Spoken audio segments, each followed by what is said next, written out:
So first of all, let me discuss about the importance of these particular topics. So since it's an introductory section, first 15 minutes would be, or 10 or 15 minutes would be the importance of these particular two subjects. Okay, both science and technology and environment and ecology, you can expect every year around 15 questions from both of the subjects. Okay, 15 plus or minus 2 will be the ideal number every year. So which means you'll be getting around what? See, those who haven't received the handout, after the end of the session, I'll be sharing the screen so that you can see the handout. Uh, if you haven't received the handout even after the session, please message me personally. I'll give you the number. Okay, so that's it. Every year you'll be getting around 15 plus or minus 2 or 3 questions every year, which means you'll be getting around 30 plus or minus 6 marks every year from these two subjects. So that's the importance of this particular subject, science and technology and environment subjects. Every year there will be 30 plus or minus 6 marks in these two subjects. Okay, 30 marks will be coming from these two subjects only. So that's why these two subjects are important. And why these two subjects are important in another sense, because most of the aspirants will be from a technical background, either from BTech or any other technical background, and those people would think that science and technology and environment, they can tackle it, or they can handle these questions with quite easily. But that's not the case, because all the science, all the technology we have learned in our technical background is different from what UPSC used to ask. Okay, UPSC will be asking a very questions from a very application kind of nature. Getting it? So people who used to ignore these two subjects should listen. So should attend at least give due importance to these particular modules, because question will be of application kind of nature. You have to know the nature of questions. So you have to know the difficulty level of questions. You have to know the trend of the past 10 years question paper. Then only you can tackle these questions. And people from arts background other than technical background used to think like, since this is a technical subject, this is not my cup of tea. So people from arts background used to leave these particular two subjects, and they'll pay the price at the end of the exam. So my intention is to serve, is to cater every bunch of people, every set of people, whether they are from technical background or from non-technical background, used to present you the subject with utmost easy, so that you can attend each and every single question. And from my experience, from my past years of teaching, I can assure that from my handouts, from my lecture series, especially in science and technology, last year UPSC asked 19 questions in science and technology, and people who attended my class, attended or have gone through my handouts and lecture series, probably would have got around 13 or 14 questions directly from the handouts. Okay, directly from the handouts, directly from the questions we used to practice in the classroom.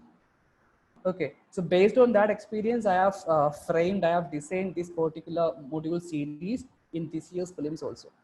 And for your knowledge, I have covered all the important current affairs topics for you, and current affairs sources for you, such as especially magazines like Down to Earth. Magazines like Down to Earth is at most important to all of you. Okay, especially in science and technology and environment exam. So I have covered the Down to Earth annual from past 1 year, from last June to this June. I have covered all of those Down to Earth annuals, and I have covered all the important ministries' annual reports, especially Ministry of Science and Technology, Ministry of New and Renewable Energy, Ministry of Power, Ministry of Coal, all these, Ministry of Environment, and all these annual reports have been covered by me, so that you'll be getting the each and every true facts, true details from these ministry perspective or government perspective. So UPSC will be picking up questions from these sources, not from any current affairs magazine, not from any private institute magazine. UPSC will be picking questions, picking topics from government sites, okay, like PIBs, like ministerial sites, like government websites, okay, like these public domain magazines which are available in public domain free of cost. Okay, so that's why I have covered these two subjects, or these kind of sources. Then I have gone through sources like NSSO data. Okay, so NSO, National Statistical Organization, every year they used to compare government data related to energy, related to power production, related to space. Okay, all these kind of data have been collected by NSO or CSO, and I've gone through these data. Okay, I've gone through these data and prepared my module. So let me share my screen for you so that I can explain the importance of this particular handout. I hope everyone is with me. I hope everyone is with me, right? So I hope it's clear. I hope the screen is visible to you, right? I hope this screen is visible to you, right? Okay. So please do not message in WhatsApp group. Message here in what Zoom session. Okay. So this is science and technology module for you. Since this is an open class, I'll be first. I'll as the just like the syllabus shared to you, I'll be sharing the energy module for you. This is our first module, module 1, energy. Okay, so for preparing this handout, I have covered India Energy Statistics, India Energy Stats 2020, down to a, okay, so let me stop the annotation. So some of you have a tendency to annote whatever be there on screen. Okay, okay.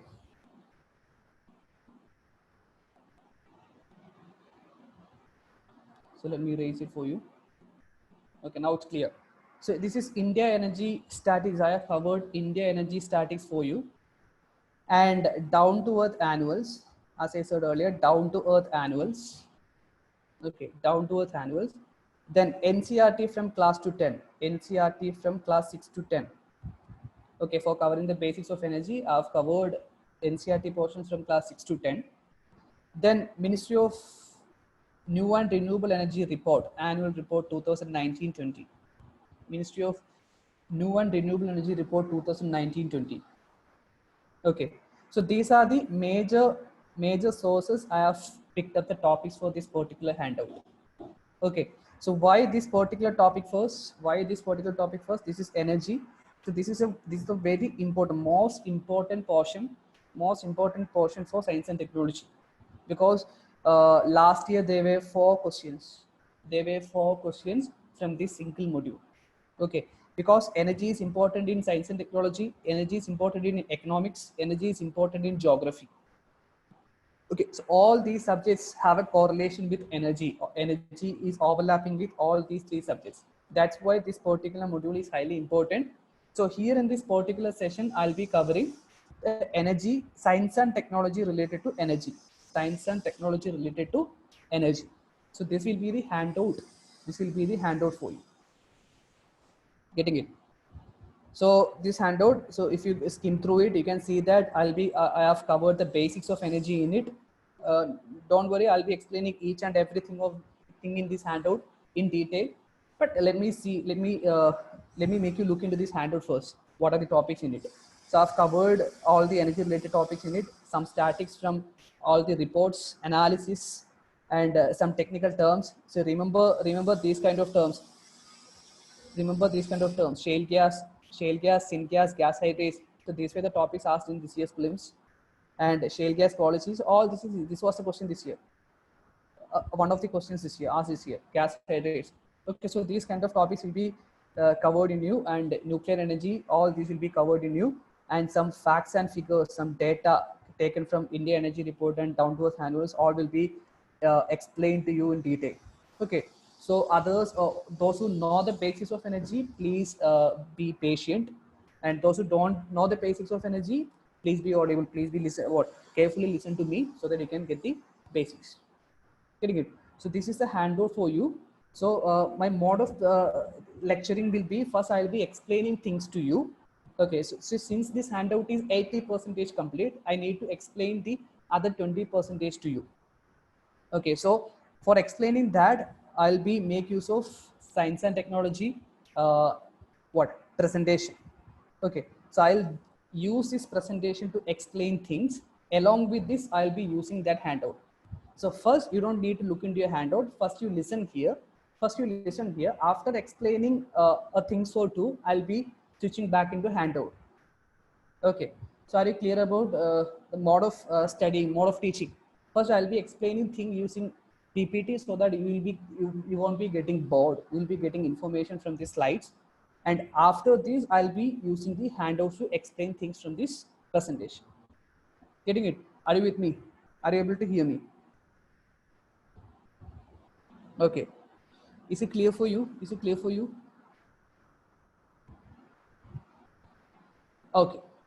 So this is it. This is science and technology. So this is science and technology for you.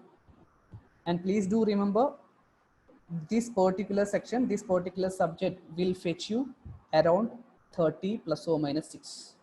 Okay, 15 questions every year. 15 plus or minus 3 questions every year. And if you look at 2019, there were 19 questions. 2019, there were 19 questions from science and technology. So that's the importance of this particular module. So myself, Aravind, let me start the session. Okay.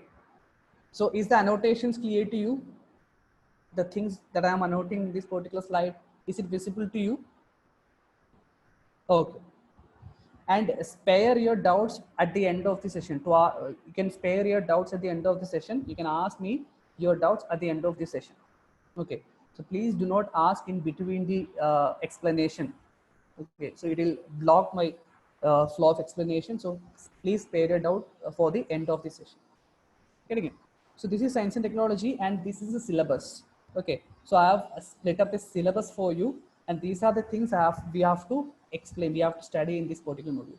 And once again, to those prelims cum mains batch students from Island IAS, sorry, Civil 360 IAS, see, I'll be focusing only on prelims related things, not mains related things. All those mains related things will be explained after the end of this particular module series, exclusively for you. Okay, so since this is exclusively prelim session, getting it.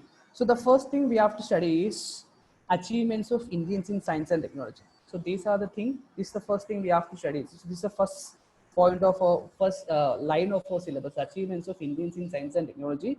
So all those news and facts which comes in newspaper, or all those current affairs magazines, or all those current affairs have to be covered in this particular sessions.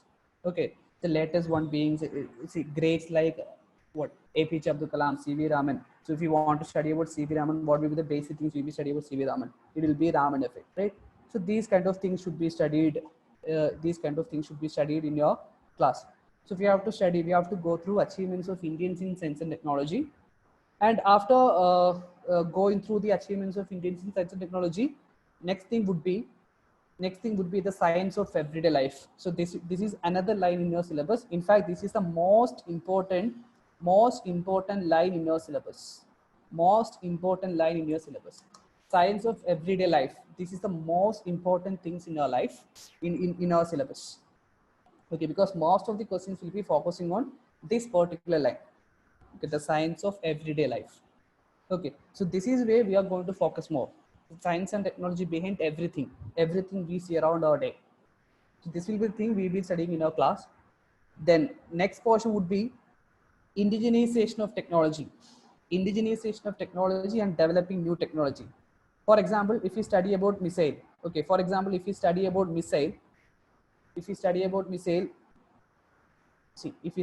missile, we have to study about the role of Indians and role of India scientific programs in this missile technology. Okay, if we study about nuclear energy, we have to study about the contribution of India in nuclear energy. If we study about space, we have to study about the contribution of ISRO in space technology. Okay, and if we study about energy, what about the contribution of Indians and India's organization in the field of energy? So think about ISA, International Solar Alliance. All these are related to India. Okay, so that is it, indigenization of technology. Then it is next module, it is awareness in the field of IT, space, computers, nanotechnology. So this is another line. So here UPSC only says that you should have a basic awareness. Okay, you don't have an in-depth knowledge. You don't need to have an in-depth knowledge for learning these things. You should only have a basic awareness for solving these kind of questions. Okay, only you should have some awareness, basic awareness. So that is our next topic. Then based on current affairs, the next thing would be issues related to IPR. So this is one such topic. UPSC can ask 1 or 2 questions from this particular module. So remember about last year Lays versus potato issues, potato farmers issues. Lays versus that potato farmers issue. Are you remembering about this particular uh, issue last year? UPSC used to pick up a question from this. Okay, UPSC asked a question related to plant variety patents. UPSC asked about a question, plant variety patents. So last year UPSC picked up a question from current affairs from this particular topic. So these are the broad topic we have to study. Getting it? So we have to study about the achievements of Indians. We have to study about the science and technology behind every day, and we have to study about the indigenization of technology. We have to study about the basic. We should have some basic awareness regarding these technologies, IT, space, computers, and nanotechnologies, and finally some things related to IPR, intellectual property rights. So this is it. So this is our syllabus. I think the syllabus is clear for you. So you hope you should have a basic understanding about the syllabus. What are the things we are going to study? I think people who have attempted 1 or 2 times probably know this. Without knowing the syllabus of science and technology, without knowing the syllabus of a particular subject, it would be an utter waste if you invest your time. Okay, it will be only fruitful, it will be only useful for investing in this particular topic or any topic if you know the syllabus well. Okay, so know your syllabus well. This is our syllabus. Getting it? And based on this syllabus, and before going into it, see, this is the number of questions asked every year. So I have explained it already. Okay, 2016 there were 12 questions. 2017 there were 14 questions. 2018 there were 15 questions, and 2019 there were 19 questions. So these were the number of questions asked in preliminary exam. Okay, so this is related to mains, which we are not focusing right now, and this is related to preliminary questions. See, on an average, you will be getting around 15 questions around in literally every year. So that's the importance of this science and technology topic. Getting it? So this is the weightage of this topic, and this is how I'm going to approach science and technology. This is how I'll be going to approach science and technology. Okay, for 70% of the topics, you have to get the facts. You have to get the clear facts. If you study about rocket technology, if you study about missile technology, you should know the basic facts regarding nuclear technology or missile technology. For example, if I'm telling about geostationary orbits, you need to get the basics of geostationary orbits. You need to get the basics of orbits. Okay, so after getting the facts, after getting the basis, you have to analyze the things. Why a geostationary satellite is used for communication? Why can't it be used for remote sensing purpose? Okay, why a cruise missile cannot travel intercontinentally? Why its distance is limited less than 1,000 kilometers? So this is the analysis part. First, you have to get the facts. Then you have to analyze things. Then you have to reach the conclusion. That is, you have to pick up the correct answer. So for the 70% of the topics, the approach should be like this. I'll be giving you the fact, I'll be giving you the basics, and you have to analyze the things, then you have to present your conclusion. But some 30% of the areas, for example, space. Let me tell you about space. If I'm telling you about black hole, what do we know about black hole? Even the scientists don't know about black hole completely. They only know around 40 or 50% about black holes. And if I'm telling about supernova explosion, what do you know about supernova explosion? If I'm telling you about neutrino, what do you know about neutrino? In fact, nobody knows about neutrino or those kind of subatomic particles in detail. So for those kind of 30% of the topics, what you have to do is, this is my mantra. Okay, from this lecture series, science is about admitting things that we fully don't understand. The things I'm going to explain to you, is correct in UPSC sense. UPSC sense. So that I'm assuring you. Okay, these 30% of the topics that I'm going to explain to you will be 10% correct. That will work 100% in UPSC's sense, UPSC's perspective. So those 30% of the topics, for those 30% of the topics, you have to believe. Getting it? You don't need to dig in detail to ask or to study about those kind of topics. Just know the basics, just know the things which I'm going to explain to you. Study it, you will be getting enough marks. So this will be the approach of science and technology. Getting it? So that's it. if you know the syllabus, if you have understood the syllabus, if you have understood the topic, if you have understood the approach, we'll move forward. Okay. So are you clear about the topic? Are you clear about the subject? The method of study, mode of preparation, syllabus, is it clear for you? Is it clear for you? Okay. Okay. So if it's clear for you, I can move forward. So this is how you have to approach this particular topic. Okay. So I'm not getting too many yes, or I'm not getting too many clear answers from your side. If you give me your answers, I can move forward. Okay. Okay. So I believe there are a lot of people from outside Kerala, I think. So those who are from outside Kerala, so whatever I'll be telling in Malayalam or in the local language, that would be nothing related to this particular science and technology. You can leave it as a, you can take whatever I'm telling in English only. Getting it? So there will be some instances I need to explain in Malayalam, but that is nothing related to this particular topic. So whatever related to this particular topic, which I'll be explaining in Malayalam, I'll be explaining in English also. Getting it? So that's it. I hope that part is also clear for you. Okay. So this is it. We are going to start. We are going to start things. Okay. So let me start it. Okay, the screen has stopped sharing. Let me share it again. Let me share it again, because after a few minutes of inactivity, the screen will go off. Okay. So let me share it again. Okay. So this is it. This is the module. Okay. So based on the syllabus. So first I have shown you the syllabus.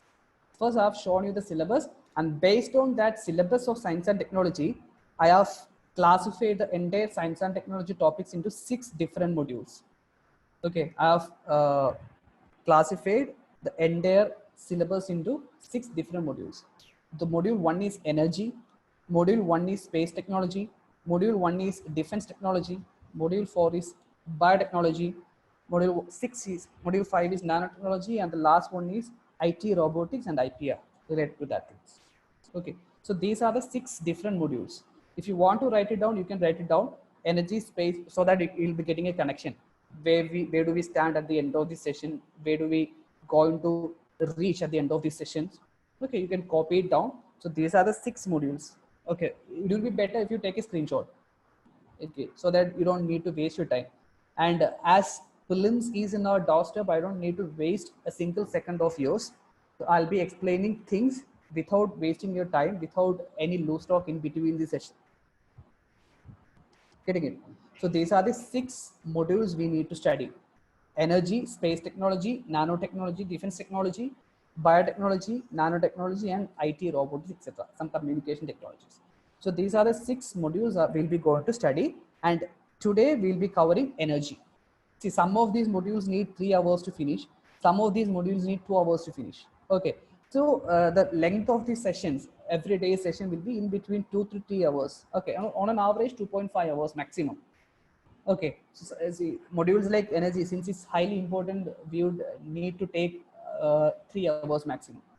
But topics like defense technology, nanotechnologies, or these biotechnology, these are quite simple, simple to understand. So it will be take maximum 2 hours. Okay, so this will be the duration of this particular module. And one more thing, it will be better to join both the modules, because I can combine some of the topics. I can go parallel with both of these subjects. Okay, or with your convenience, I'll arrange these topics, these 2 subjects parallelly or alternative days. Okay, that we can discuss later after the end of this session. Okay, first we will focus on energy. Okay, we will start with energy. So this is the first module. Okay, so this is the first module. So let me go to energy first. So first module, energy. So first, understand the importance of this module. They can be around, they were last year there were 4 questions, around 4 questions in this particular, from this particular module. And this year also you can expect 2 or 3 questions, because energy they cannot avoid, they cannot ignore this particular module. Because as I said earlier, energy is related to geography, energy is related to science and technology, energy is related to economics. Okay, so since these three subjects have a relation with energy, India's GDP, India's geographical expand, or India's economic growth, India's technical growth, energy is of utmost importance. Getting it? So this is our first module. So we'll be starting with energy. First one, energy. So this is energy, and these are the three questions we are going to explain right now. What is energy? Okay, so place your handout aside. Okay, we can take your handout later after explanation. After explaining these things, we can take the handout. Now you don't need to look into the handout. Just listen here. Okay, so learn the concepts well, learn the basics well, then you can take your handout. Okay, so handout is if you learn the topics well, if you learn the concept well, handout is just a cakewalk for you. So first one, these are the three things we are going to address. What is energy?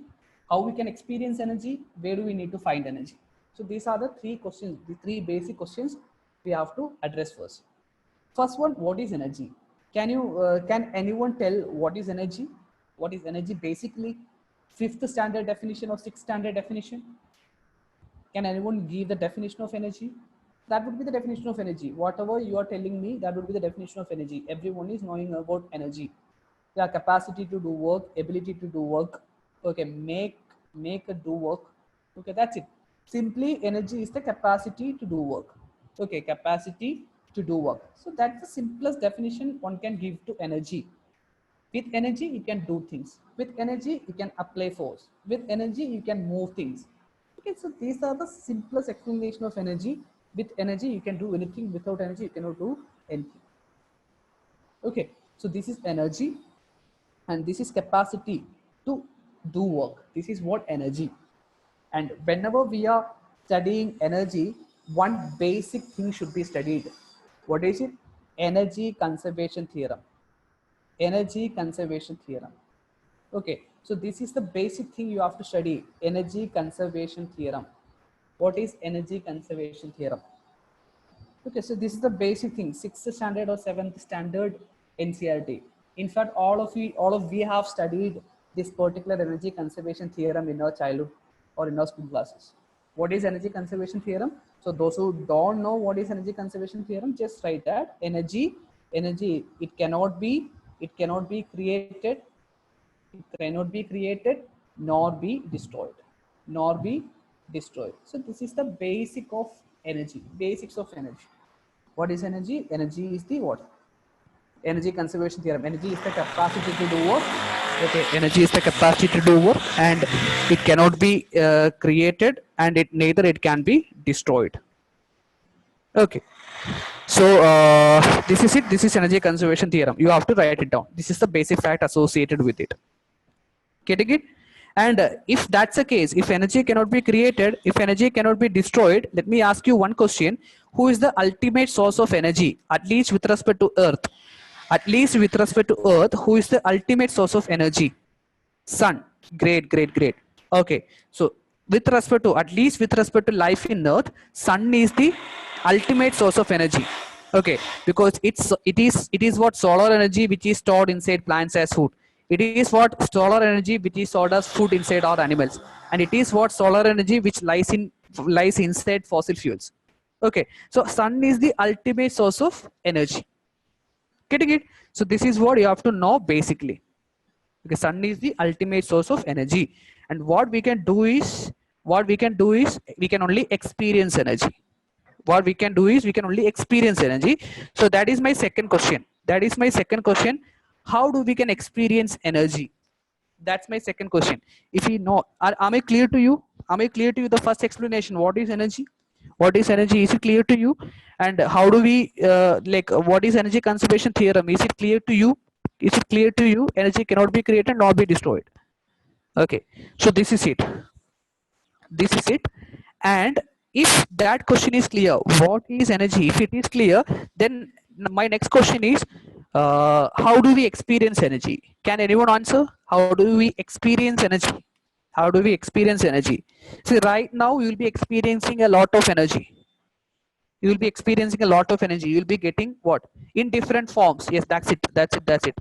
We will be experiencing energy in different forms. Okay, so right now you will be, so this is it, forms of energy. Through different forms of energy we will be experiencing energy. Through different forms of energy we will be experiencing energy. So right now all of you will be inside your rooms, so you will be experiencing heat energy, you will be experiencing light energy, you will be experiencing wind energy, you will be experiencing solar energy, you will be experiencing thermal energy, you will be experiencing thermal energy, you will be experiencing through this microphone, you will be experiencing sound energy.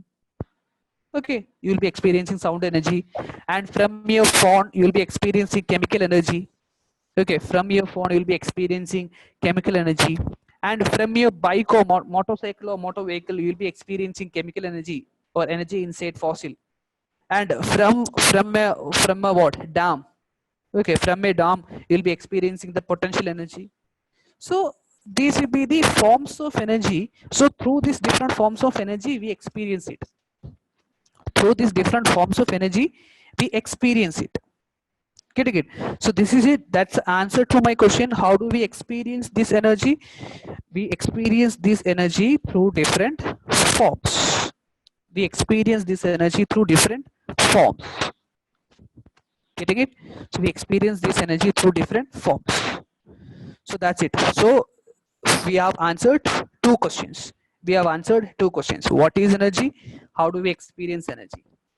So what will be the natural cause then? We asked ourselves what is energy, how do we experience it, and what will be the natural question. Next, naturally flowing questions. Where do we can, from where do we get this energy? From where can we extract this energy? So that will be the third question. From where we can extract or explore this energy? Okay, so from where we can get this energy? We can get this energy from different sources. Different sources. We can experience or we can get this energy from different sources. Getting it? So that's the answer to that where part. That is the answer to that where part. Okay, where do we get energy from? From different sources. How do we experience energy from? We experience energy from different forms, and that each and every form of energy is from different sources. Okay, so here I'm going to give you an NCRT classification. It is important to mark this down. It is important to note this down. We have to write down this classification. NCRT has classified energy or energy sources. NCRT, I think it is 8th standard physics NCRT. Okay, or geography NCRT, I think. Okay, so energy sources have been classified by NCRT like this: conventional sources and non-conventional sources.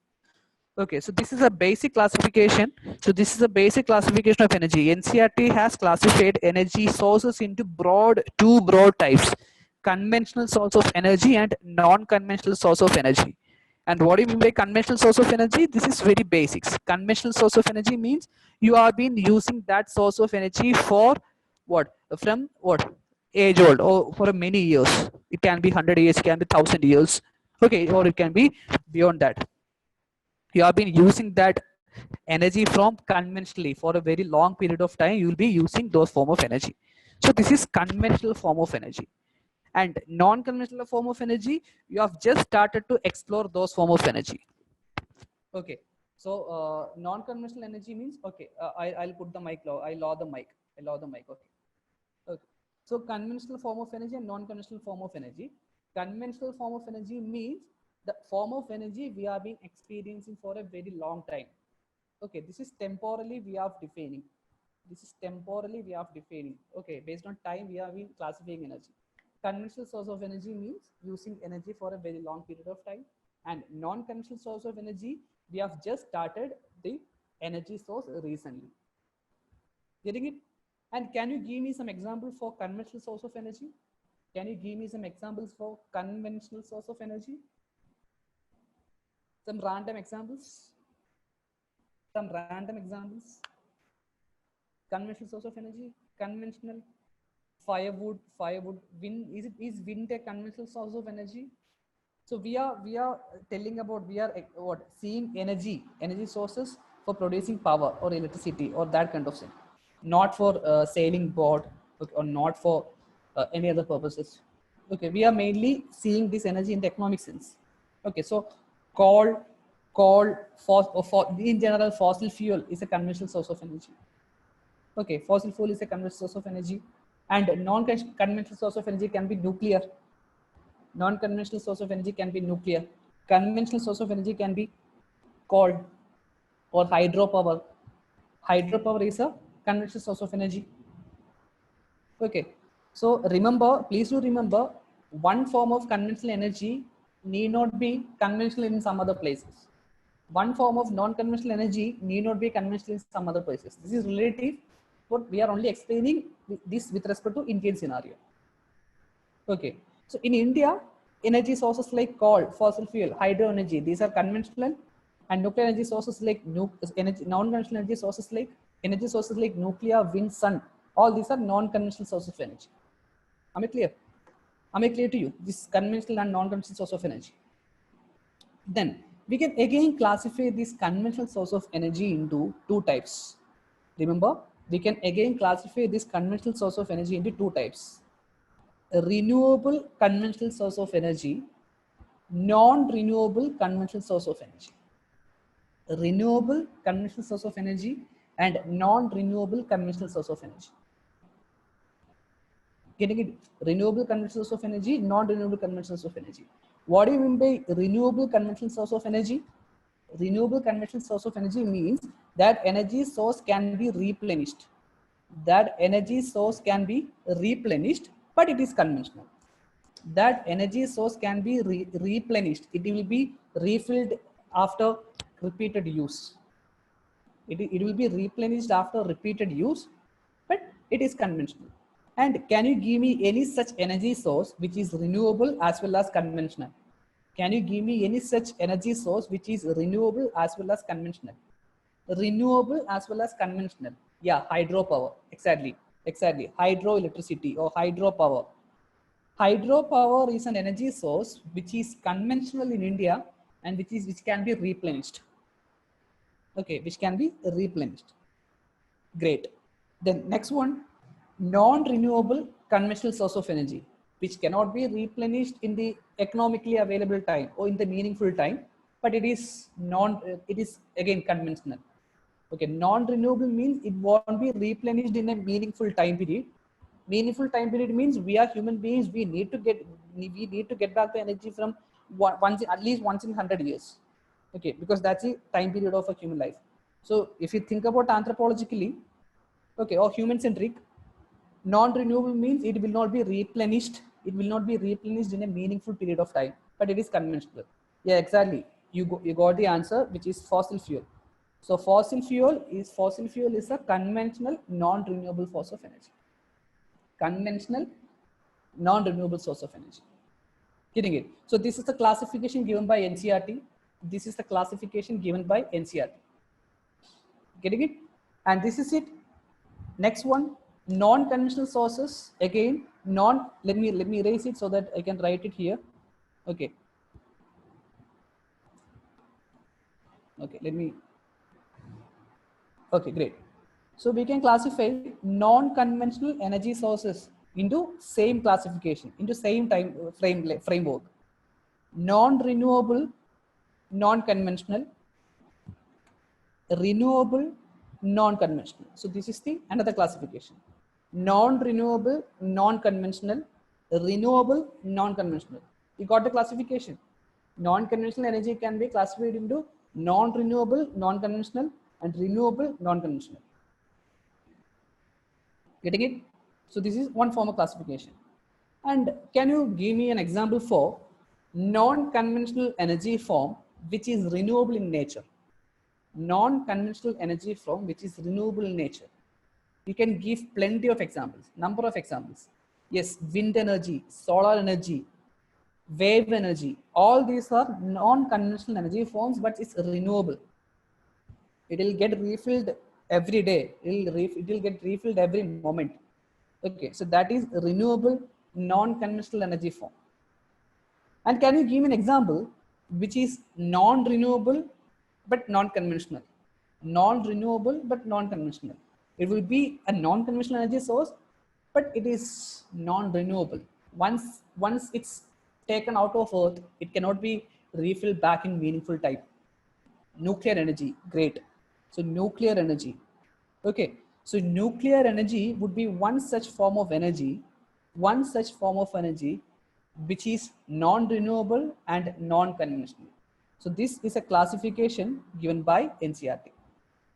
Okay, so this is a classification given by NCERT. Getting it? So this is it, renewable energy and non-renewable energy. And on the top of it, we have two more classification. What is it? Conventional and non-conventional. Both conventional energy form is classified into, conventional energy sources are classified into renewable and non-renewable. Non-conventional energy forms are again classified into renewable and non-renewable. So this is the basic classification given by NCERT. Okay, so before getting into this topic, it is very important to know where we can place a particular energy source. Where we can place a particular energy source. This is highly important. Where we can place a particular energy source. Okay, so am I clear this particular classification? This classification of energy source. So this is from NCERT. This classification is from NCERT. If you know this classification, it is again. Okay, so let me quickly explain it again. Based on the source, we can classify the energy sources into two types. One is conventional, which is there for a very long time. Other one is non-conventional, which we have just started to explore. And this conventional energy sources can again be classified into renewable and non-renewable. Just like it, this non-conventional energy forms can be again classified into renewable and non-renewable. Take the example of fossil fuel. It is conventional, but it cannot be replenished. So it is a non-renewable conventional energy form. Take the example of wind energy. It is non-conventional, but it is renewable. So it is renewable non-conventional energy form. So you have to know where we can place a particular energy form in this particular framework. Is it clear, Chirag? Is it clear now? The classification of energy forms. Getting it? Getting it? Okay. So for you, I can give you the framework again. Okay. So let me take the PPT again. Let me take the PPT again. So this is it. So we have reached here, right? Conventional form of energy. Okay. So we have reached conventional form of energy. Okay. So am I clear to you? Energy forms. One second. Slideshow. Let me take the slideshow. Okay. So energy forms, conventional and non-conventional. Then conventional into renewable and non-renewable. Again, non-conventional into renewable and non-renewable. Am I clear? Am I clear? Am I clear to you? Can I write hydropower here? Can I write fossil fuel here? Can I write wind energy here? Can I write nuclear here? Is this framework okay for you? Is this framework okay for you? Okay, clear. I think this explanation is clear for you. So this is the basic classification of energy. Others, I'm not getting enough responses from your side. I think it's not clear for you. Okay. So if this explanation is clear, response from your side is quite appreciated. Okay, great. So this is the classification of energy. So let me move into next slide. Okay, let me move into next slide. So my question, we have addressed many questions. What is energy? How do we can experience energy? Where we can get this energy source? Okay, so coming into India's case, we can discuss about India. So India, after independence, tried to answer all these questions. Okay, the policy makers, okay, the scientists, the environmentalists, the energy people, all of them try to answer these questions. Okay, what is energy? How do we experience energy? And the most important question was where we can get this energy from. That was the question. Where we can get the energy from. That was the most important question raised by the people from our country. And we have classified energy sources like this: conventional, non-conventional. So what was our choice? Conventional source of energy or non-conventional source of energy? Where to focus? What was our choice? What was our choice? We were restricted with conventional energy sources. You're getting that logic. So India tried to answer, where do we get this energy from?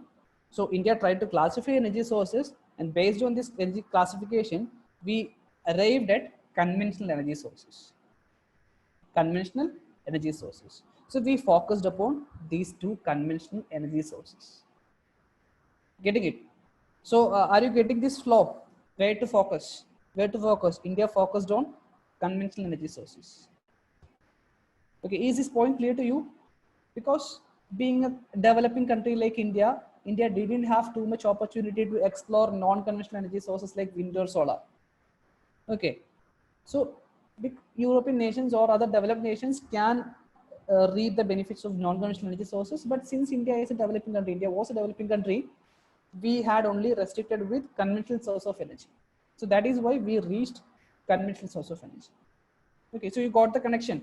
So India reached coal, or India reached conventional source of energy. Okay, so this is where we stood. And which is the most important form of conventional energy? Which is the most important form of conventional energy? It was fossil fuel. It was fossil fuel. Fossil fuel was the most important conventional energy sources. Getting it? And within fossil fuel, if that fossil fuel is in liquid form, we can classify into petroleum products or petroleum. Okay, and if that fossil fuel is in solid form, we can call it as coal. Okay, that fossil fuel is known as coal. So these are the two basic fossil fuel we were restricted with. We needed to focus upon these two topics or these two fossil fuels, either petroleum or coal. So that's why we focused on coal. That's why we are going to study coal. So this is our first topic, coal. Okay, so this is our first topic, coal. So this is what we are going to study. So this is where the class starts. Okay, so the things related to UPSC starts.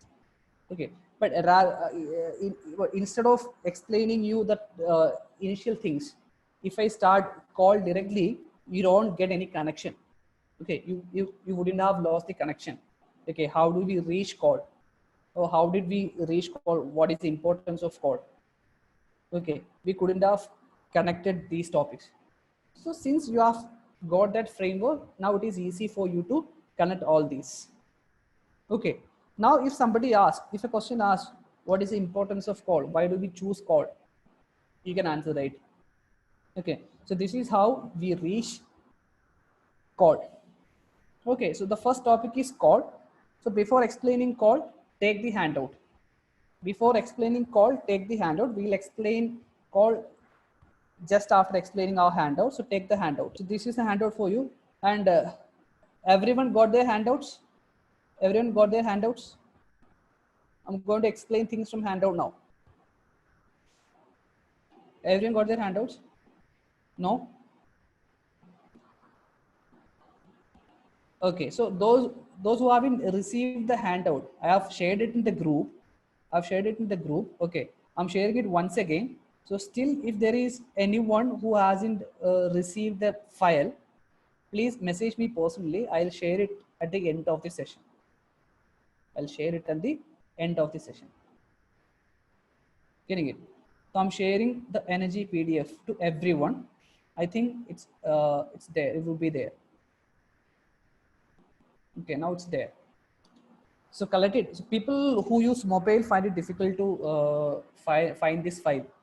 Okay, it will be somewhere else in the settings.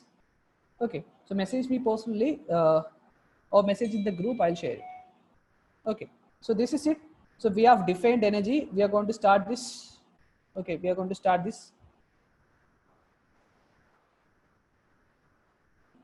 Okay, yeah, we are going to start this. So this is energy. So this is energy definition. We defined energy, ability to do work. Energy causes things to happen around us. Okay, and before getting into different forms of energy, this particular box is highly important for this year's prelims. This particular box is highly important for this year's prelims. So this is the overall picture of India's energy capacity. Overall picture of India's energy capacity. Okay, so remember this value, all India installed capacity. So this is the overall figure, energy. Okay, all India. So this is basically electrical energy. So energy, whatever we're telling about energy would be electrical energy. Of course, that is the one which drives all the other energy forms. So all India installed energy capacity is 356 gigawatt. 356 gigawatt or megawatt. 356,000 megawatt. So learn this number, know this number, they can ask question. And this order is highly important. This order is highly important. Okay, so first one. So what will be the first one? The topmost share would be out of total energy produced in India, roughly 60% would be from thermal energy, right? Roughly 60% would be from thermal energy. So this is it. This is it. Thermal energy forms the major chunk of this total energy production. Thermal energy forms major chunk of this energy production. Getting it? So this is it, 60%. So please do remember this fact carefully. Please do remember this order carefully. This is an UPSC question. Okay, so first one is thermal energy, 60%. And what is next? What is next? Answer me, what is next? What will be the next form of energy? In India's energy kitty, in India's energy basket, the next largest contribution is from which form of energy? It is there, answer it. It is there, answer it. What is it? Hydro? Is it hydro? Is it hydro? Look at the box. Look at the box. It's already there. Renewable, right? It's renewable. Okay. So renewable is the second largest in this kitty. Second largest in the kitty. Okay. It's around 25%. It's around 25%. So India's renewable energy basket is around 25%. Okay. India's renewable energy basket is around 25%. Okay. So second is renewable energy. Okay. And let me add you a most important current affair thing here. Let me add you the most important current affairs thing here. So earlier, only small hydro projects were classified as renewable energy forms. Only small hydro projects were classified as renewable energy projects or renewable energy sources. That is hydropower up to 25 megawatt. 25 megawatt, hydropower up to 25 megawatt were classified as or were included within renewable energy basket. So that is why this 25%. Okay, we didn't include or we don't used to include any hydropower greater than 25 megawatt as renewables. It was considered as non-renewable. It was considered as non-renewable. So if we don't consider medium or large hydropower plant, if we don't consider the medium or large hydropower plants, the renewable energy percentage is 25%. So that is why hydropower is separately here. That is why hydropower is separately here. But last year, Ministry of Energy came up with a new policy, new hydro energy policy. Okay, so as per the international norms, Ministry of Renewable Energy or government included all the hydel power plants or all the hydel energy as renewable. Government declared all the form of hydel power plants, irrespective of its size, whether it is small, medium or large, all the hydel power as renewable form of energy. So if you include this hydel power into this renewable energy form, this percentage is 33%. This percentage would come 33%. So now this difference, first one, it's no matter, it's thermal energy. Second one, if we consider renewable energy excluding hydel power, okay, only small hydel power plants is there, that percentage is around 25%. But if we include hydel power plants, all the hydel power plants in the renewable energy form, the new share would be 33%. The new share would be 33%. Am I clear? Am I clear? So here in this classification, hydel power is separately given, but normally now renewable energy consists of hydel power also, all the hydel power also. Getting it? Am I clear to you? Am I clear to you? Can anyone reply? Okay. So let me ask you one current affairs question. What is okay? Once again, I'll be explaining it. I'll be explaining it. So till last year, we considered only small hydel power plants as renewable energy. So that is why the percentage is around 25%. Okay. If we consider all the type of hydel power plants, whether it is small, medium, or large, as renewable energy form, that is what the case now. Now the total renewable energy capacity is or production percentage is 33%. Getting it? So here in this table, I have included hydel power as separately. But if we add this 45,000 megawatt into this 77,000 megawatt, it will be around 33,000. Sorry, 33%. Getting it? So 33% is renewable now. So let me ask you one basic current affairs question. What is India's target? What is India's target? We had pledged a certain percentage of energy from renewables in Paris Climate Treaty in 2015. In 2015, we pledged that a certain percentage of energy will be from renewables. What is that percentage number? It is not 100 gigawatt.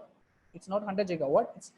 It is 175 gigawatt. Yeah, exactly. If we take it as in percentage, if we take it as in percentage, we had pledged that out of our total energy production, at least 40% would be from renewable energy. At least 40% would be from renewable energy. Now we have 33%. That's the importance. We have 40%. Now we have 33%. Now only 7% is remaining. Okay.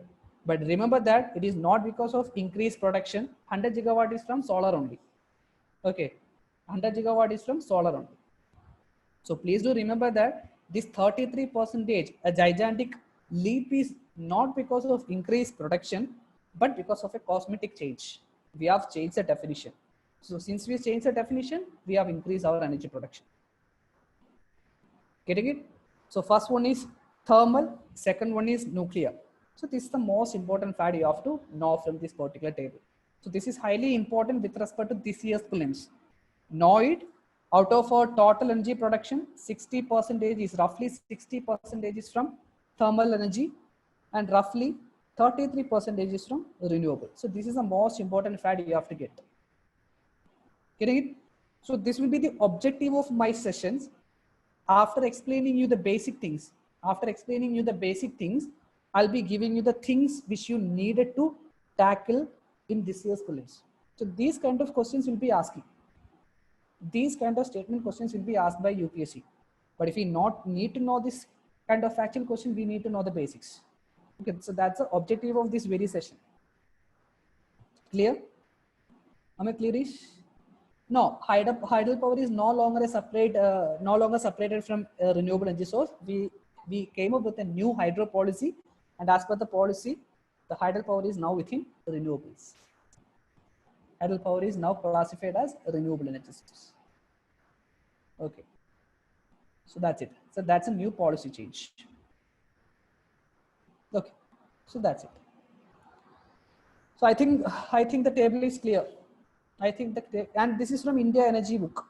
Okay, India Energy Statics. I think it's clear for you.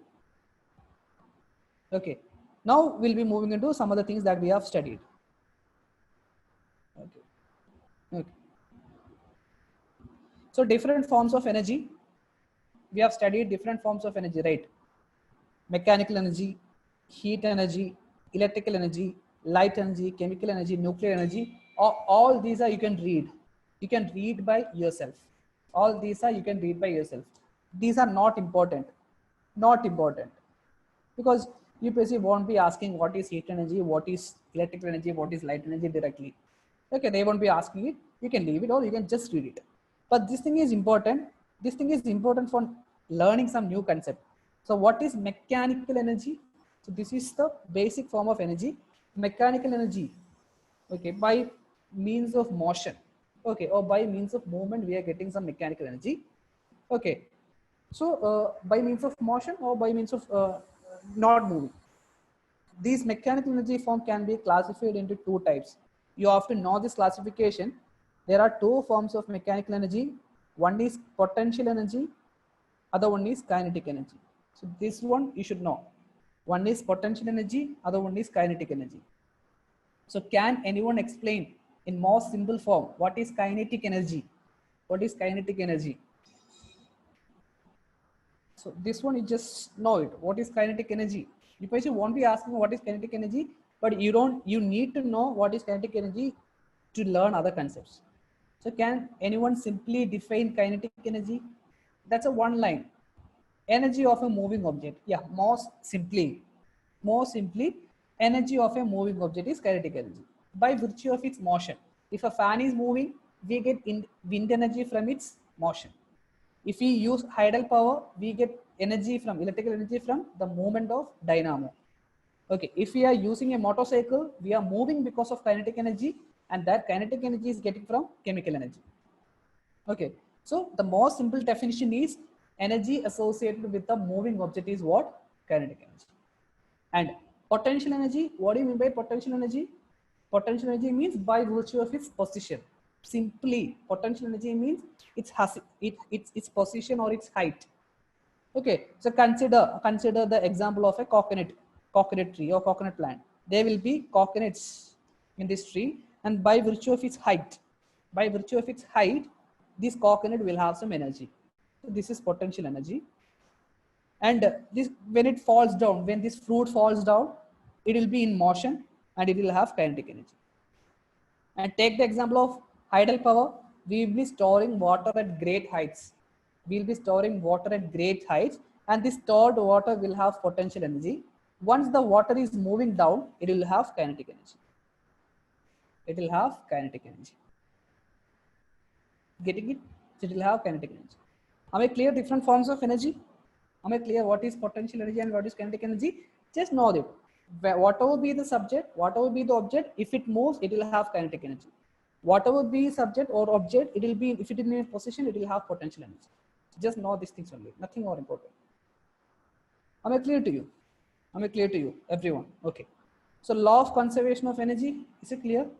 Law of conservation of energy, I've explained law of conservation of energy.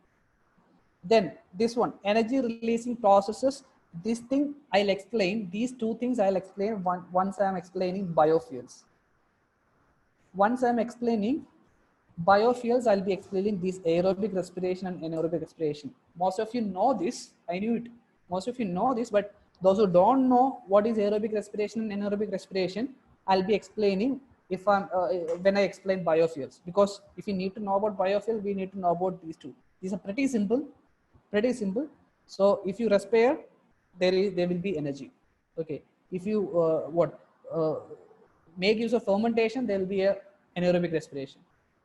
So that is very simple. I'll explain this. Okay, so please leave it aside. This is highly important, but I'll explain when I explain biofuel. Getting it? Then I classified non-renewable source of energy. Non-renewable source of energy, it is a source that does not renew itself in a meaningful period of time at a sufficient rate. That is non-renewable energy. Okay, and we have to study about non-renewable energy first. And which is the first non-renewable energy source that we are going to study? Which is the first energy source, non-renewable energy source that we are going to study? We have to study coal. Then we'll move into petroleum. We'll move into petroleum. So after explaining coal using PPT, I'll be moving into these facts. So these are some of the important trends. These are some of the important trends over the last 10 years.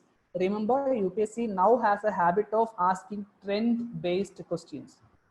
UPSC now has a habit of asking trend-based question. So if you take your handout, last page of the handout, look at the last page of your handout, there are some graphical representation, there are some pie diagram representation, all those are showing some trends. So these trend-based questions are highly important. UPSC now has a habit of asking trend-based questions. Okay, so we'll be coming into it, no problem. So first let me explain the facts and figures associated with the science and technology associated with coal.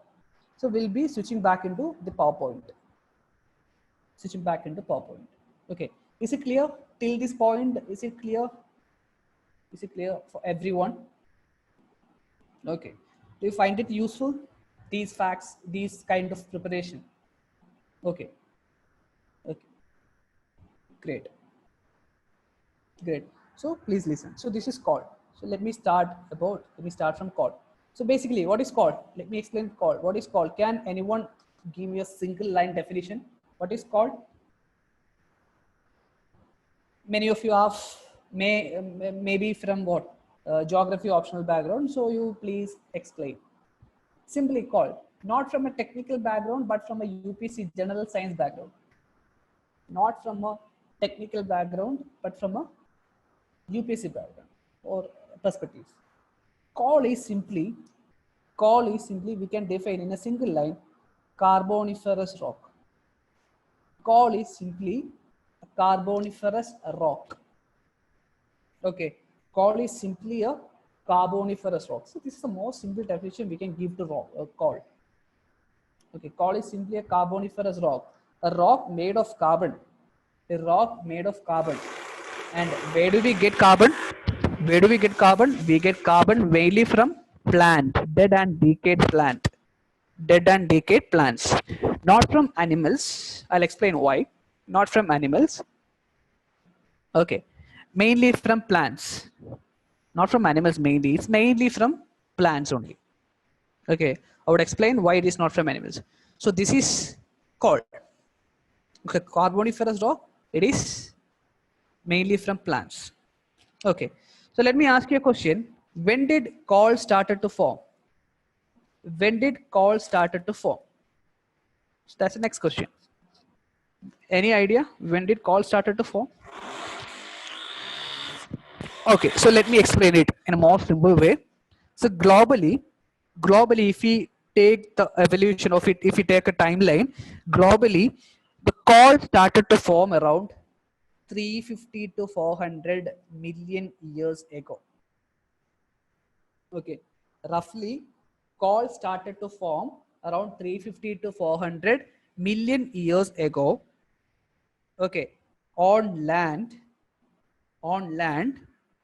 when there were we had enough plant life. Okay, so this is highly important. Coal started to form roughly 350 to 400 million years ago globally. So this is the global case. Globally, where we had enough plant life. Okay, because of several environmental activities, these plants it went underground. And because of the application of heat and pressure,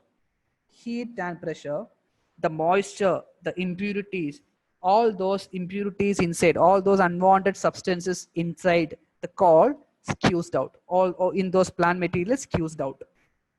And what left was only what? Pure form of carbon. So this is the process of formation of coal.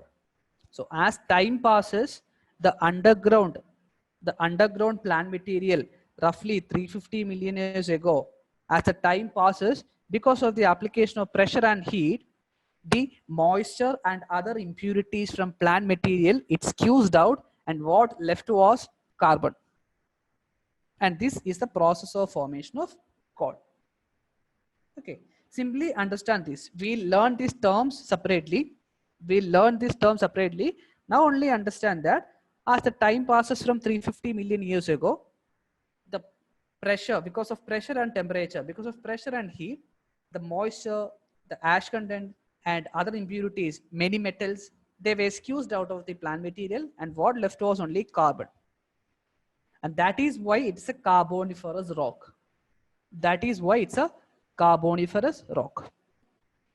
Getting it? So this is how coal formed, roughly around 350 million years ago, and we can call this age as Carboniferous age. Carboniferous age. Okay, so this is when coal started to form. This is when coal started to form. But in India, it took another 100 million years ago. Okay, it took another 100 million years to form the first traits of coal. Okay, so it took around 250 million years ago. Okay, roughly 250 to 300 million years ago, in India, coal started to form. Okay, so let me make it clear again. Globally, coal started to form roughly 350 million years ago, and that time period is known as Carboniferous coal, or that time period is known as Carboniferous age, and the coal formed in Carboniferous age is known as Carboniferous coal. Carboniferous coal. And in India, because of geography, because of geology, it took another 100 million years. And in India, coal started to form roughly 250 million years. Roughly 250 million years. Okay, so 99% of the coal, 99% of the coal found in India formed in this particular period.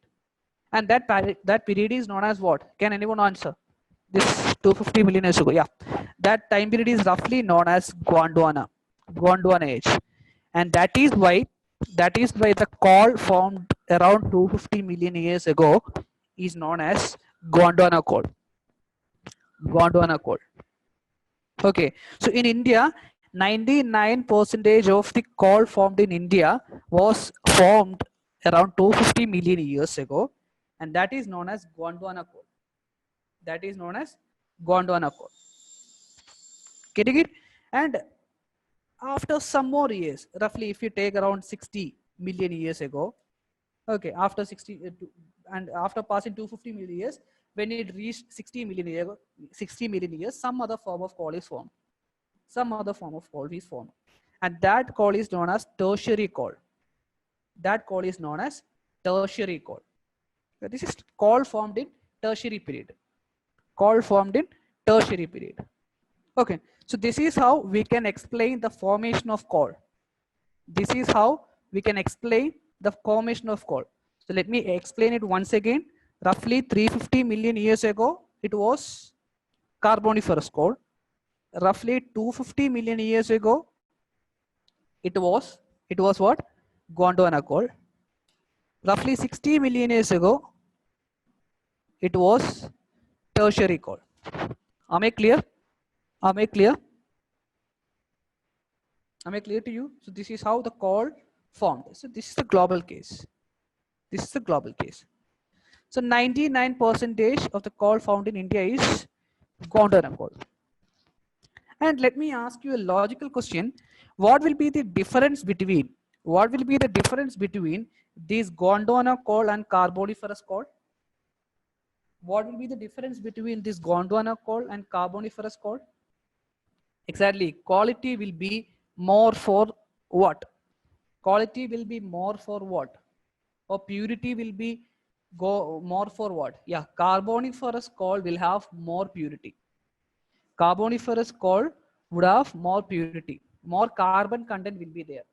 Okay, higher the carbon content, higher the pure will be the, or higher the purity. Okay, higher the carbon content, more pure will be the coal.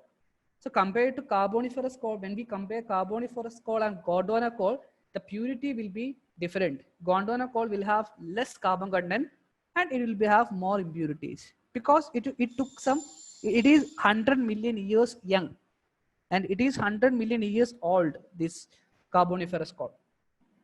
Okay, and that is why, since this Gondwana coal has is of lesser quality or inferior quality, it will have contents like sulfur, ash, etc. So Indian coal will have sulfur and ash, etc. Okay, so please do remember all these facts. Indian coal will have sulfur and ash comparatively greater than Carboniferous coal. Comparatively greater than Carboniferous coal, we'll have some more sulfur content and more ash content in Indian coal. In Indian coal. Getting it? And that is why we don't use Indian coal for dash. Fill it. And that is why we don't use Indian coal for dash. Yeah, yeah, many of you have been answering it. That is why we don't use Indian coal for steel production. We simply burn it out. So this is an important fact. This is an important fact. Majority of the coal produced in India is used for thermal power production. Thermal power production. Thermal power production, electricity production. We simply burn it out because it is impure. It is impure. If we use this impure coal for steel production, it will weaken the steel surface. It will weaken the steel structure. Okay, so majority of the coal is used for thermal power production. Then we use we use coal for steel production, but we don't have that much quality coal in India. We have a substantially lower amount of quality coal in India, and that coal will be used for steel production. And then we use coal for cement production. Cement production. So in India, coal is mainly used for thermal power production, and this is 2019 UPSC question. This is 2019 UPSC question. And let me tell you about 2015 UPSC question. For steel production, we need coal. Getting it? We need quality coal, but we don't have that much amount of quality coal. So we used to import coal from other countries. Okay, so we used to import coal from other countries. Why do we import coal from other countries? Because we don't have quality coal. So we used to import coal, and we used to import a specific type of coal from other countries having very high quality. Having very high quality.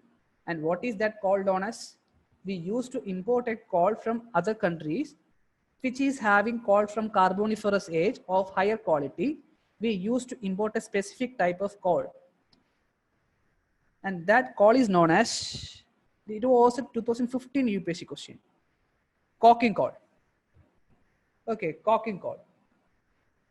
Okay, coking coal. So coking coal means what? A coal of higher purity. A coal of higher purity. Okay, we used to import this coking coal from other countries. Okay, and does India produce coking coal? Does India produce coking coal? That's my question. Does India produce coking coal, or we completely depend upon import? We are completely depending import.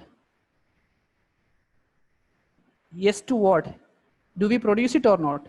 Do we produce it or not? Coking coal. Yes, do we have production of coking coal, but it only minor production. Only minor production. See, anthracite is different. I'll explain it. Anthracite is different. I'll explain it to Vishnu. Okay, that's later. So coking coal is an industrial name. Coking coal is an industrial name, not a technical name. Okay, coking coal is an industrial name. So coking coal is of higher quality. We used to import it from other countries, but we are producing coking coal, but of minor quantities. So we are largely depending on import quantities. Getting it? And again, this was a 2019 question also. Remember that statement. If you have attended 2019 prelims, there was a question. The coal import of India is increasing for the past 10 years. Okay, in fact, opposite was the statement. India is not importing any coal at all. I think that was the statement used in UPSC. India is importing no coal at all. India is completely what? Self-reliant in or self-sufficient in coal production. In fact, that was the statement in 2019. 2019, that was the statement. We are not self-sufficient in coal production. We are importing. Getting it? And last one, cement production. Okay, that's a general fact. These are the use of coal. Am I clear? Am I clear? Facts and figures associated with coal. Coal, formation of coal, period of formation, use of coal, some stats and figures associated with coal, some basic facts. Okay. Am I clear to you? Everyone. Everyone. What is the purpose of using coal? All these are clear to you? Okay. Okay, great. Great. Now we'll move into the classification of coal. We'll move into the classification of coal, formation of coal. We'll move into the formation of coal. This is important. So this is the technical classification of coal. This is the technical classification of coal, either based on increase in carbon content, or based on decreasing impurity or moisture. Decreasing impurity or moisture. So this is a classification. So this classification is based on increasing carbon content or decreasing impurity content or moisture content. Am I clear to you?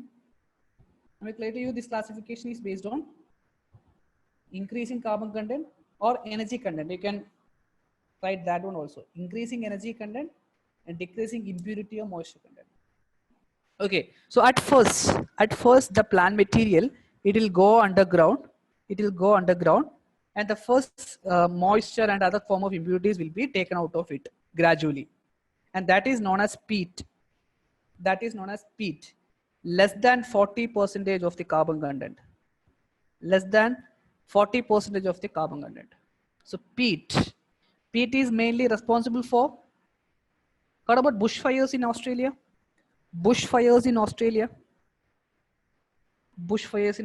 And these peat content in their soil, peat content in the forest soil is responsible for large scale forest fire.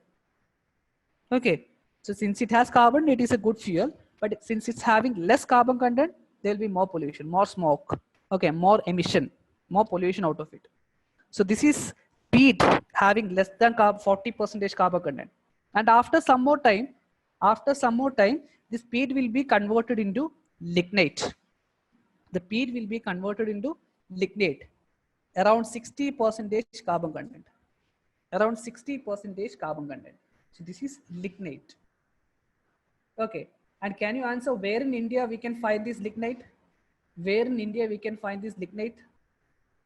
Most of the lignite in India is concentrated in one particular state, one particular district. Yes.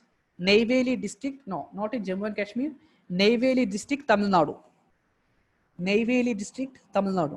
So it is in Neyveli or in Tamil Nadu, 90% of the lignite in India is found. Getting it? Then after some more time, so this is 40 to 60. You can write it as 40 to 60, less than 40 and 40 to 60. And after, if you give some more time, the lignite will be converted into bituminous, a more pure form of coal. We can say it is 60 to 80% carbon in it. In bituminous coal, there is 60 to 80% carbon in it. Getting it? 60 to 80% carbon in it. Now, if we give more time, so most of the coal in India is of bituminous type. Okay, in India, most of the coal is of bituminous type.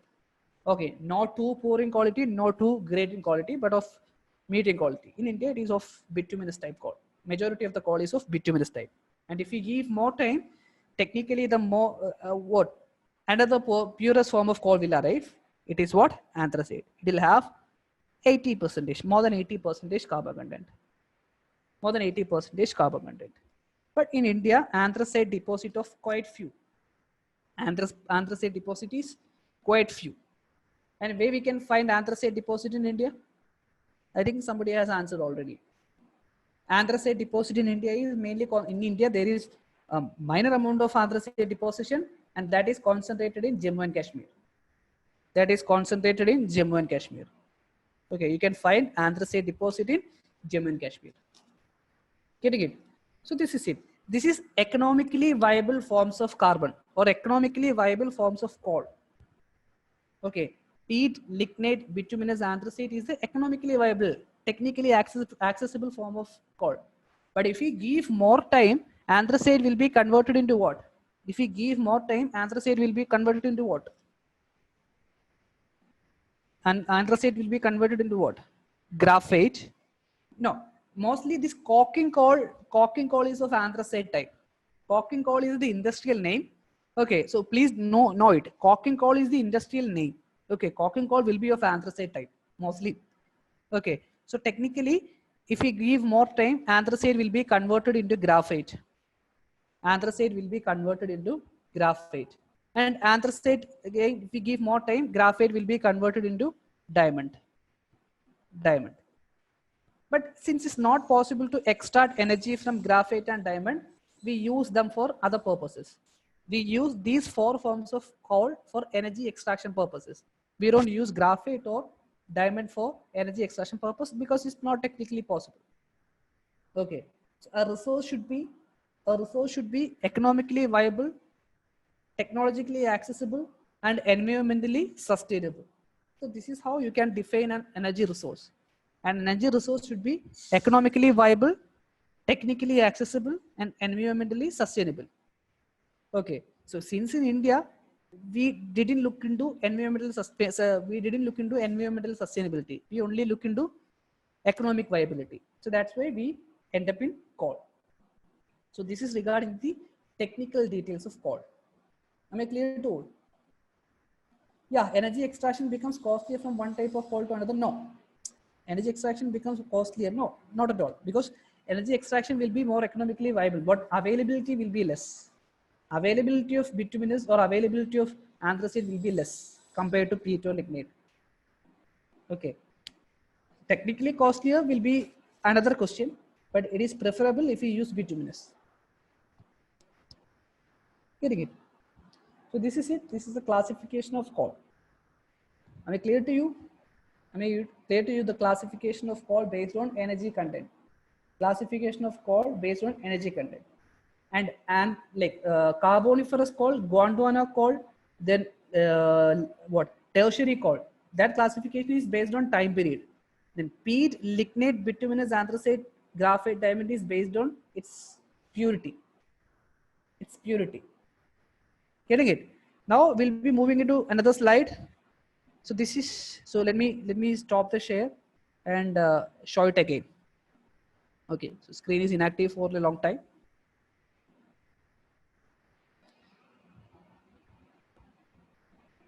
Okay, so this is it. So this particular slide, everyone know about this purpose. Everyone know its purpose. So how do we, what is the use of coal? What is the use of coal in power production? How do we use coal? So see this picture. See this picture. We use coal in a combustion chamber, and using coal, we actually what? Boil the water. We actually boil the water. So boiling water will be what? Conducted by or getting through turbine shaft, and boiling water or moving steam. Moving steam will have what kind of energy? Moving steam will have, using coal will be converting water into steam, and a moving steam will have what kind of energy? A moving steam will have kinetic energy, and this kinetic energy will be converted into electricity. This kinetic energy will be converted into electricity. So this is what happens inside a thermal power plant. We use coal to burn, steam the water. We heat up the water, then water will be converted into steam. Then using that moving steam, we'll convert that kinetic energy into electrical energy using turbines and generator. That is physics, we don't need it. We only know this concept. Clear? So this is the power production using coal, power production process using coal. Getting it? Am I clear to you? And this is another important UPSC question. Another important UPSC area. Distribution of coal in India. So this is another important UPSC area. Distribution of coal in India. Distribution of coal in India. Okay. So can you see a pattern here? Can you see a pattern here? This is the map explaining the concentration, distribution of coal in India. And if you see it, you can see that coal in India is concentrated in the central eastern direction. Isn't it? Coal in India is concentrated in the central eastern direction. Can you explain why? Can you explain why? So this is a fact from Geography NCERT. Can you explain why? Why such an alignment? Why such an alignment? Is it because of forest? And Western Ghats also have forest. Northeastern India also have forest, but the major chunk of coal distribution is in Central Eastern India. Why? Rivers, exactly. Can you explain it more? Rivers, yeah. Most of you getting the answer. It's because of rivers. So can you imagine the map of India? Around 90% of the river, in fact 90% of the rivers are going in this direction. Going in this direction. Okay, only a few rivers are going in this direction. So here, once there was abundant plant life, the rivers in India carried all these plant life into this particular stretch. Carried all this plant life into this particular stretch. That is why all the plant life from here concentrated in this particular stretch, and here we got the deposit. Here we got the deposit of plant life. There formed the coal. And this is why Indian coal is also known as. This can be asked in prelims. Indian coal is also known as drift origin coal. Indian coal is also known as drift origin coal. It is drifted by rivers. Okay, it is drifted by rivers. So Indian coal is also known as drift originated coal. Okay, so you know why, now you know why the coal is distributed like this. Getting it? Am I clear to you? Why such a trend in deposition here? Why such a trend in deposition here? Am I clear to everyone? Okay. Okay. Now, can you ask me a general question? Which is the state having maximum coal reserve? Which is the state having maximum coal reserve? Jharkhand. Okay, great. Jharkhand. Okay, so state like Jharkhand, Odisha, West Bengal, Madhya Pradesh, Andhra Pradesh, Bihar, those central eastern states, they carry or they constitute around 90% of India's coal. More than 90% of India's coal is within these 5 or 6 districts. Chhattisgarh, Jharkhand, West Bengal, Madhya Pradesh, okay, Andhra Pradesh. So these kind of district. So once again, Jharkhand has the maximum reserve of coal. Jharkhand has the maximum reserves of coal in India, and states like Jharkhand, Chhattisgarh, then Madhya Pradesh, West Bengal, all these states. Okay, and if you add, you can add Andhra Pradesh. These kind of states constitute, they contain more than 90% of coal deposits in India. Clear? So this is the technical details associated with coal. Now, can you answer this question? I'm giving you a question. The screen has stopped. Let me show it again.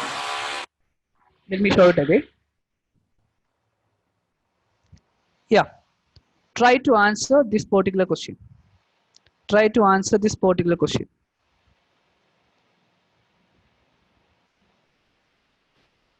Read the statement carefully, then answer it. The coal import of India has been showing an increasing trend in the past decade. First statement, in India, coal resource exceeds oil and petroleum resource. In India, coal resource exceeds oil and petroleum resource. The coal extracted from India is mainly used for steel production. Mainly one only. Somebody says A, somebody says B. Okay, either A or B. Either A or B is the answer, right? Okay, so since most of you are focused with B. Okay. So let me answer it. The coal extracted from India is mainly used for steel production, which is not correct. So C and D can be eliminated. One is obvious, right? The coal import of India has been showing an increasing trend in the past decade. So one is correct. Then what about second one? In India, coal reserves exceeds oil and petroleum reserves. Is that statement correct or wrong? That's my question. Is that statement correct or wrong? Is coal reserve more than petroleum and oil reserve? That's my question. So you have to find the second statement right or wrong. So in India, second statement is wrong actually. In India, actually, coal reserves is less than oil and petroleum reserves. In India, coal reserves is less than oil and petroleum reserve. Oil and petroleum reserve. In India, coal reserves is less than oil and petroleum reserves. Okay, so these are some of the important data you have to get from this question. I'll explain why. I'll explain why and I'll give you the stat. Okay, don't worry, the stat is with the handout. Okay, in India, the coal reserves exceed the oil and petroleum reserves. Okay, so why? So why? Think about a common logic. Think about a common logic. It is saying about coal reserves. It is saying about coal reserves, not coal extracts. Okay, not the actual amount of coal extracted. The statement says only about coal reserves. Okay, so can you imagine or can you explain why oil and petroleum reserves is more? Oil and petroleum reserve are more in India. More in India. Can you give me a simple explanation? Coal reserves are already exhausted. Not really, not really. That is not the real reason. We have no oil field. See, that's why I'm telling. We don't have oil field. Okay, extraction is less, but resource is there. See, we have a 15,000 long kilometer long coastline. Ocean, what? Coastline is there around India. So in all those areas, we can find oil reserves. Okay, continental surface is there. Continental surface is there. We have all this, what oil reserves are there. Oil and petroleum reserves are there. Both the western offshore and eastern offshore, we have oil reserves, but we cannot extract it because of many reasons: technical, environmental, sociological reasons. Okay, all those economical reasons, all those reasons are here. Okay, all those reasons are there, but oil and petroleum reserves is there, but coal reserves is less. Okay, that's it. Reserves is there, but extraction is more for coal. So that's the logic behind it. Okay, once again I'm repeating it. There is a difference between coal extracted and coal reserve. Extraction of coal in India is high, but extraction is different from reserve. Not all the coal, not all the petroleum in India is extracted. Okay, extraction have some economical, technological, environmental barriers. Okay, so in India, coal extraction is more than oil extraction, but in India, coal reserve is less than oil reserve. That you need to know. That you need to know. Okay, coal reserve is less than oil and petroleum reserve, but coal extraction is more than oil and petroleum extraction. That one you need to know. I'll give you the stat. I'll give you the stat from India Energy Book. Okay, so take out the handout. Take out the handout for seeing things which we have studied now. Okay, if you replace the word extraction or reserve by extraction in the question, the statement would be correct. Yes, then the statement would be correct. Extraction of coal in India is more. Extraction in India's coal is more. Okay. So see, this is a trend. You have to go through the statement. You have to go through the statement. Each of these statement indicates a trend over the last 10 years. You can expect a statement, any one of these statement from coal or petroleum this year. Because this is a trend-based question. So over the last 10 years, from 2009 to 2019, is there no barrier for extraction of oil and petroleum? Definitely. That's why we extract less. Arjun, that's why we extract less oil and less petroleum, and it depends on import. That's what I'm explaining. Okay. Since the barriers are more for petroleum extraction, we extract it less. So first statement, the total consumption of raw coal is increased. The total consumption of raw coal by industry has increased. Can anyone explain why the total consumption increased? Can anyone explain why the total coal consumption increased in India? Is there any logical explanation why the coal is increased? Why the consumption of coal is increased? Industrialization. Is there anything to connect with climate change treaties? Is there anything to connect with climate change treaties? See, we have pledged that by particular this year or after this particular year, we don't need to use fossil fuel. We'll be depending upon non-conventional energy sources more. INDC, yeah, we have pledged in INDC that we'll be using non-conventional or renewable energy from this particular year, 2040 or 2030. But by that year, we need to consume our what inventory coal. Otherwise, coal will be left over. We need to finish our coal and fossil fuel. That is why we are consuming it high pace. Getting it? So this is the data. Consumption of coal has increased. Consumption of crude oil has increased. Then natural gas. Okay, see, I'll keep the mic at a distance because some external disturbance is going on. That's why I'm keeping the mic closer to my mouth. So I'll keep it lower. So consumption of natural gas. So we'll study about natural gas later, or after some time we'll be studying about natural gas. See, consumption of natural gas is more for energy production. Okay, so this is important. Natural gas is mainly for energy production. See here, import of coal has been increased. So this is another trend. Import of coal has been increased. We have already explained it.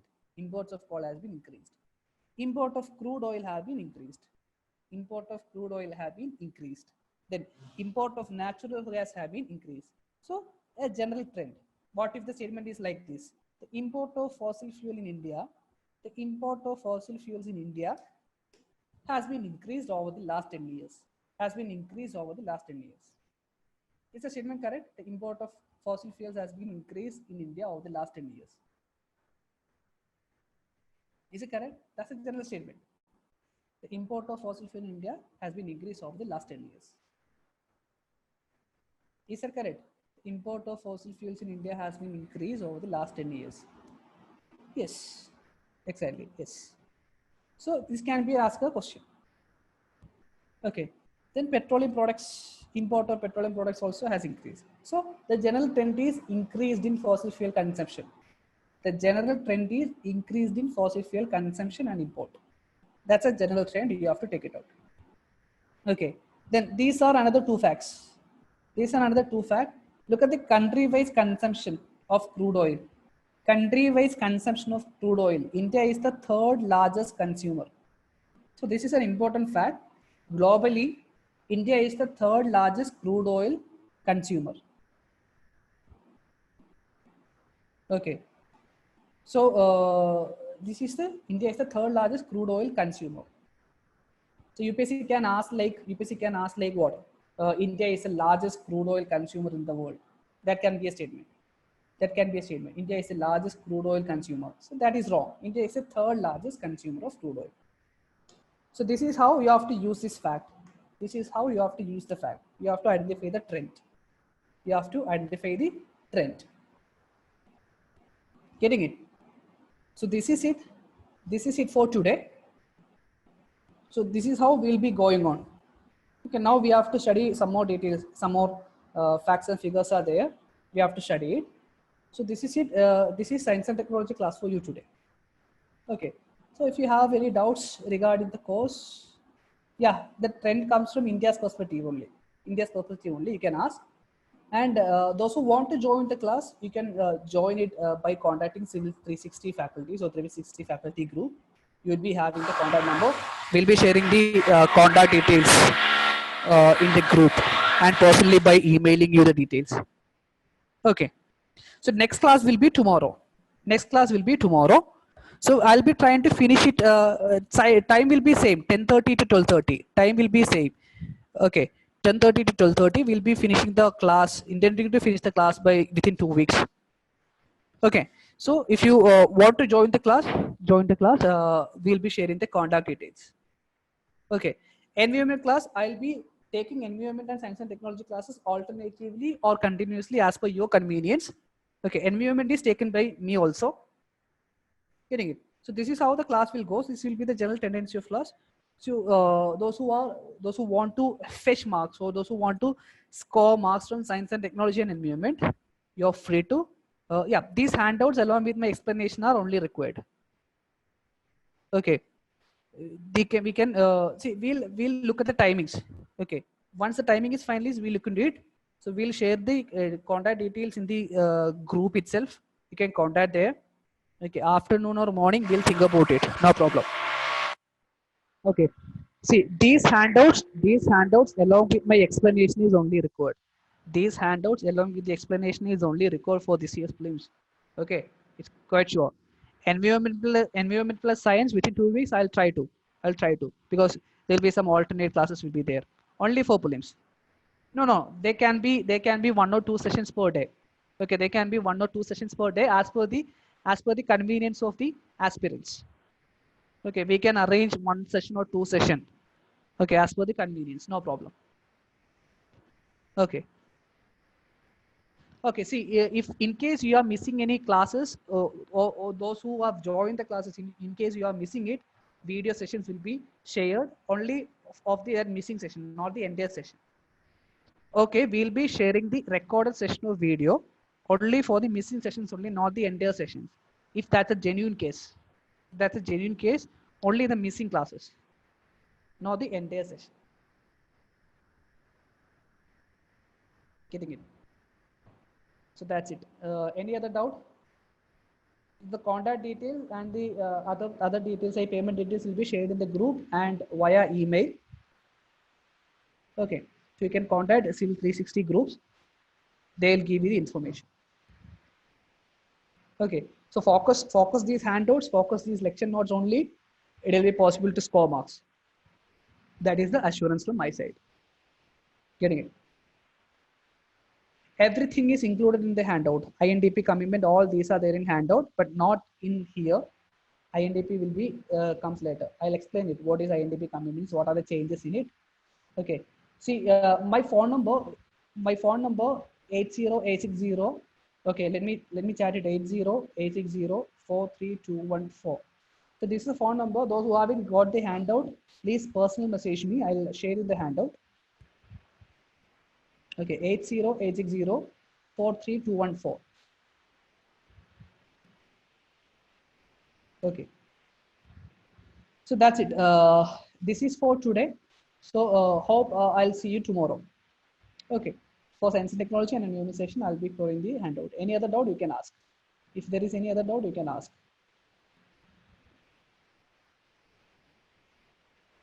If you have any other doubt, you can ask. Otherwise, we'll leave the session. Okay.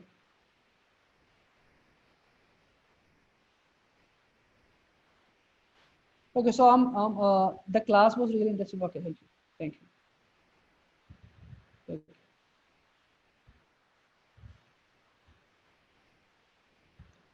So that's it.